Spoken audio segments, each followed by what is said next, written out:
Hello दोस्तों, स्वागत है आप सभी लोगों का YouTube channel Shri art gallery में।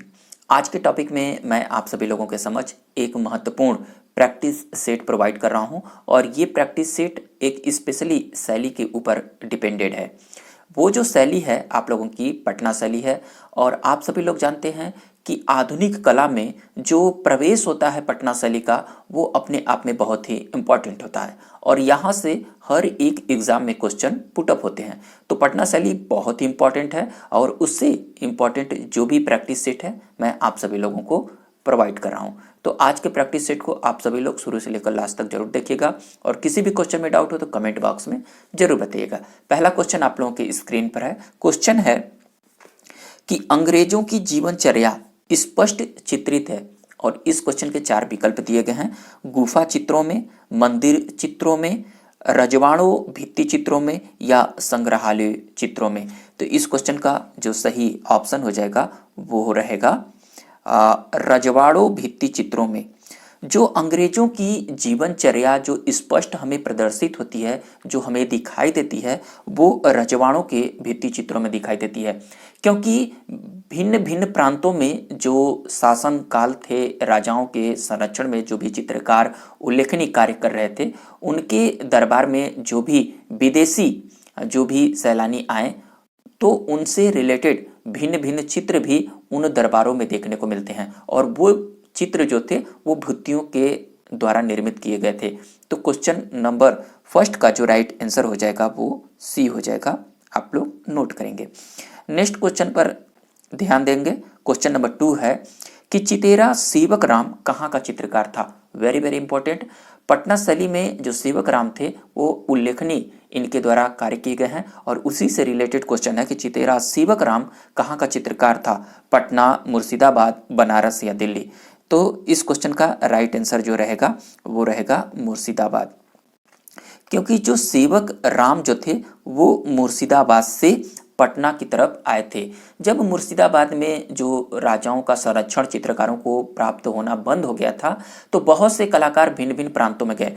तो उन्हीं में से एक सेवक राम थे जो मुर्शिदाबाद से पटना की तरफ पलायन करते हैं, क्योंकि उस समय ईस्ट इंडिया कंपनी की जो शासन सत्ता थी भारत में, तो जो अधिकारियों के जो उच्च वर्ग के जो अधिकारी थे वो पटना उनका प्रमुख केंद्र था और पटना में भिन्न भिन्न कलाकारों को उनके द्वारा और व्यापारियों के द्वारा संरक्षण प्रदान किए जाते थे।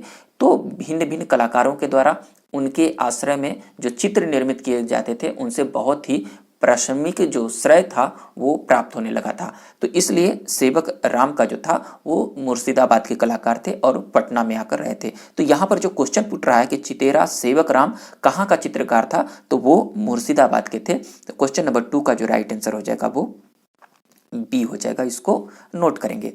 नेक्स्ट क्वेश्चन है 3rd नंबर का। क्वेश्चन है कि सेवक राम पटना कब आया था। देखिए बेहतरीन क्वेश्चन है। देखिए सेवक राम की जब भी बात की जाती है कि सेवक राम पटना कब आते हैं, अर्थात मुर्शिदाबाद से पटना की ओर कब वो आते हैं, तो उनका जो टाइम माना जाता है, लगभग जो टाइम माना जाता है वो 1785 माना जाता है। तो क्वेश्चन नंबर 3 का जो राइट आंसर हो जाएगा वो सी हो जाएगा 1785।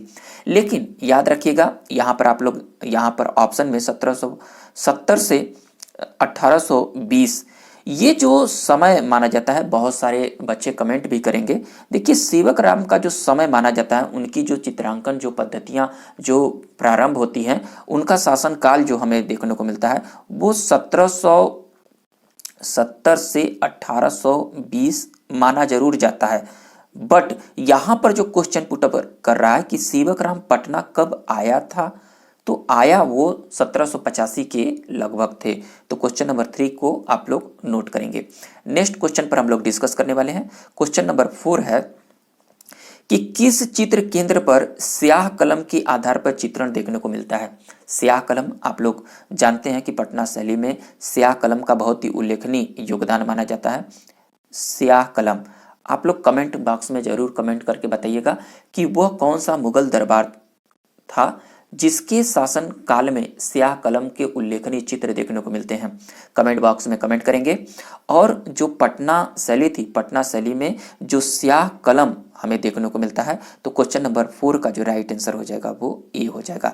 स्याह कलम कहने का तात्पर्य कि इस विधि में क्या होती है कि काली रेखाओं से बहुत ही बारीक, बहुत ही महीन चित्रांकन किया जाता है। तो ये स्याह कलम जो था वो पटना शैली में देखने को मिलता है और उत्कृष्ट इस शैली में कार्य भी यहाँ पर किए गए थे। तो क्वेश्चन नंबर 4 का आप लोग नोट करेंगे। नेक्स्ट क्वेश्चन 5 नंबर का है कि लिथोग्राफी की छपाई के लिए चित्र बनाता था। यहाँ पर ऑप्शन के रूप में दिया गया है सेवक राम, ईश्वरी प्रसाद, बहुलाल और मदन लाल। तो क्वेश्चन नंबर 5 का जो राइट आंसर हो जाएगा वो हो जाएगा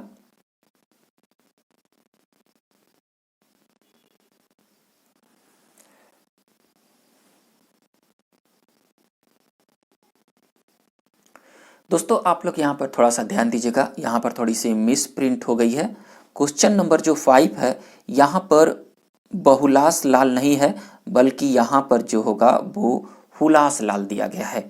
तो क्वेश्चन नंबर 5 का जो राइट आंसर हो जाएगा वो हो जाएगा हुलास लाल, क्योंकि आप लोग जानते हैं हुलास लाल जो थे वो लिथोग्राफी के लिए छपाई का कार्य करते थे। तो क्वेश्चन नंबर 5 का जो राइट आंसर हो जाएगा वो सी हो जाएगा, क्योंकि यहाँ पर लिथोग्राफी की छपाई के लिए जो चित्र बनाया जाता था वो हुलास लाल के द्वारा बनाया जाता था, जो कि ये पटना शैली में कार्य करने वाले बहुत ही उल्लेखनीय कलाकार माने जाते हैं। और ये भी कलाकार किसी भिन्न कला केंद्र से वो पटना की तरफ पलायन किए थे। तो आगे भी हम लोग डिस्कस करेंगे, लेकिन इस पॉइंट पर आप लोग नोट करिएगा। नेक्स्ट क्वेश्चन 6 नंबर का है कि हुलास लाल कहाँ का चित्रकार था। Very very important point. अब हम लोग डिस्कस कर लेंगे हुलास लाल के बारे में। तो हुलास लाल कहाँ का चित्रकार था, तो 6 का जो राइट आंसर हो जाएगा वो हो जाएगा ए। जो हुलास लाल थे वो बनारस से पटना की तरफ पलायन करते हैं। तो क्वेश्चन नंबर 6 का राइट आंसर ए हो जाएगा, बनारस। नेक्स्ट क्वेश्चन डिस्कस करेंगे। क्वेश्चन नंबर 7 है कि पटना में चित्रकारों का एक मोहल्ला था। जानते हैं यहाँ पर ऑप्शन के रूप में जो दिया गया है लोधी कटरा, नालंदा कटरा, राजौरी कटरा और दरभंगा कटरा, ये आप लोगों के ऑप्शन में दिए गए हैं। तो पटना में जो चित्रकारों की एक बहुत ही फेमस मोहल्ला हुआ करता था पटना शैली के दौरान, उस शासन काल के दौरान, तो वो जो समय था वो लोधी कटरा जो एक मोहल्ला था वो बहुत ही विख्यात था, क्योंकि इस क्षेत्र में, इस मोहल्ले में भिन्न भिन्न उत्कृष्ट कलाकार कार्य करते थे। और ये एक मोहल्ला जो था वो पूरी तरह से कलाकारों से ही भरा हुआ था। तो इसलिए लोधी कटरा को आप लोग याद रखेंगे। तो क्वेश्चन नंबर 7 का राइट आंसर ए हो जाएगा। नेक्स्ट क्वेश्चन पर हम लोग बात करेंगे। क्वेश्चन नंबर 8 है कि यूरोपियन ब्रिटिश शैली से प्रेरित होकर जन्मी शैली थी। तो जी हाँ, जो यूरोपियन, जो ब्रिटिश शैली से प्रेरित होकर जो कला शैली जन्मी थी उसको हम लोग क्या कहते हैं, कंपनी शैली कहते हैं, या इसी को हम लोग पटना शैली के नाम से जानते हैं। तो क्वेश्चन नंबर 8 का जो राइट आंसर हो जाएगा वो ए हो जाएगा, क्योंकि जो कंपनी शैली थी इसमें हम लोग यूरोपी और भारतीय शैलियों का सम्मिश्रण देखने को मिलता है। तो इस पॉइंट को नोट करिएगा। नेक्स्ट क्वेश्चन पर बात करें। क्वेश्चन नंबर 9 है कि पटना शैली में जो चित्रण प्रायः हुआ था। तो पटना शैली में जो चित्रण प्रायः हुआ था और ऑप्शन के रूप में जो दिया गया है वो टेम्परा दिया गया है, जल रंग दिया गया है, तैल रंग दिया गया है और ABC दोनों दिया गया है। तो इस क्वेश्चन का जो सही ऑप्शन हो जाएगा वो डी हो जाएगा, क्योंकि पटना शैली में हमें टेम्परा शैली में भी और जल रंग चित्रण का जो उत्कृष्ट कार्य हमें देखने को मिलता है। तो क्वेश्चन नंबर 9 का जो राइट आंसर हो जाएगा वो डी हो जाएगा, बी एंड सी दोनों। नेक्स्ट क्वेश्चन पर अगर बात करें हम लोग, क्वेश्चन नंबर 10 है कि किस शैली में अधिकतर परिप्रेक्ष्य व छाया प्रकाश का प्रयोग होता था। तो जी हाँ, ये जो शैली थी वो कंपनी शैली थी। कंपनी शैली में अधिकतर परिप्रेक्ष्य एवं छाया प्रकाश का प्रयोग देखने को मिलता है, क्योंकि यहाँ पर छाया प्रकाश कहने का तात्पर्य कि पटना शैली के जो कलाकार थे उन अपने चित्रों में शेडिंग या छाया दिखाने के लिए रंगों का ही प्रयोग करते थे और वो भिन्न भिन्न तरह के टेक्निक भी अपनाते थे। तो इसी से हम लोग अनुमान लगा सकते हैं कि पटना शैली में जो छाया प्रकाश और परिप्रेक्ष्य का भी प्रयोग देखने को मिलता है। तो क्वेश्चन नंबर 10 का राइट आंसर जो हो जाएगा वो ए हो जाएगा। नेक्स्ट 11th नंबर का क्वेश्चन है कि कौन सा रंग गर्म नहीं है। यहाँ पर ऑप्शन में जो दिया गया है वो गर्म नहीं है और ऑप्शन के रूप में नारंगी, पीला, लाल और बैंगनी दिया गया है। तो नारंगी, पीला और लाल ये जो आप लोगों को रंग दिख रहे हैं वो जो आते हैं वो गर्म रंग की श्रेणी में आते हैं। ये क्या है? गर्म रंग है, जबकि इनके अपेक्षा जो बैंगनी रंग है वो गर्म रंग नहीं माना जाएगा। तो क्वेश्चन नंबर 11 का जो राइट आंसर हो जाएगा वो डी हो जाएगा। नेक्स्ट क्वेश्चन है 12th नंबर का कि एचिंग विधि में प्रयोग किया जाता है। जी हाँ, एचिंग जो प्रिंट मेकिंग में बहुत ही इंपॉर्टेंट होता है और इसमें ऑप्शन के रूप में अम्ल, नाइफ, कास्ट और ईजल दिया गया है। तो एचिंग विधि में जो प्रयोग किया जाता है वो अम्ल का प्रयोग किया जाता है। जैसे भिन्न भिन्न प्रकार के अम्लों के माध्यम से जस्ते के ऊपर जो एसिड के माध्यम से एचिंग का प्रयोग किया जाता है। तो क्वेश्चन नंबर 12 का जो राइट आंसर हो जाएगा वो ए हो जाएगा। नेक्स्ट क्वेश्चन है 13 नंबर का कि सबसे कठोर पेंसिल होती है। यहाँ पर ऑप्शन के रूप में दिया गया है 2H, H, 4H और 3H। तो यहाँ पर देखिए जो H दिया गया है यह पेंसिल की ग्रुप है। क्या है? ये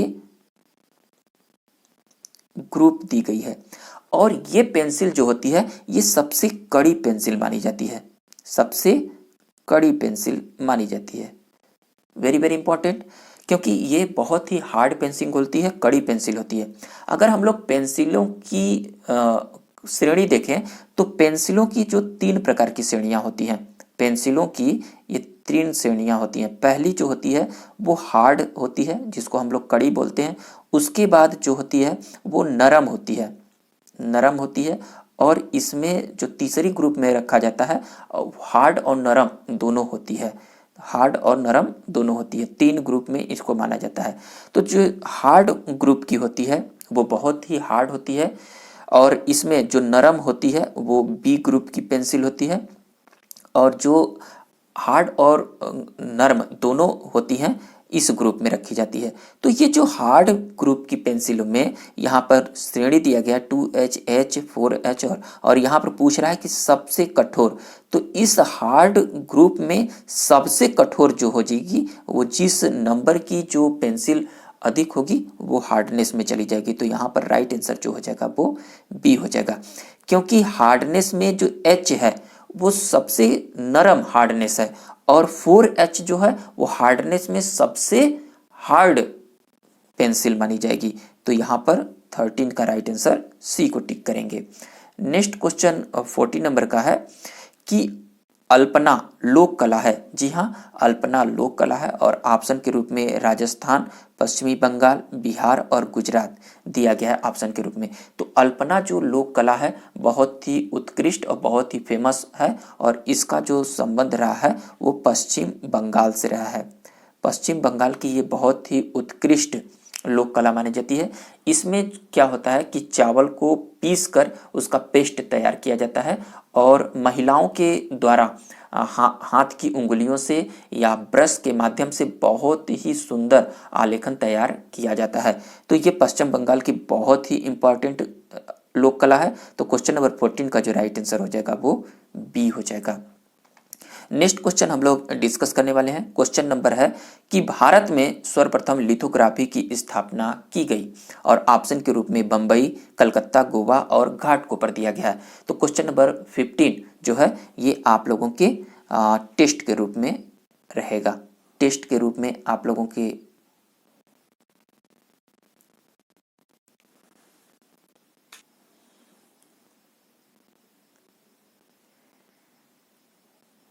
तो आप सभी लोग क्वेश्चन नंबर 15 को एक टेस्ट के रूप में आप लोग कमेंट बॉक्स में कमेंट करेंगे कि भारत में सर्वप्रथम लिथोग्राफी की जो स्थापना की गई थी वो कहाँ की गई थी, बम्बई में, कलकत्ता में, गोवा में या घाटकोपर में। सभी लोग कमेंट बॉक्स में कमेंट करेंगे। अगर आप सभी लोगों को प्रैक्टिस पेपर यूजफुल लगा हो, हेल्पफुल लगा हो, तो आप लोग कमेंट बॉक्स में कमेंट करेंगे। पसंद आया हो तो प्लीज़ लाइक कर दीजिए।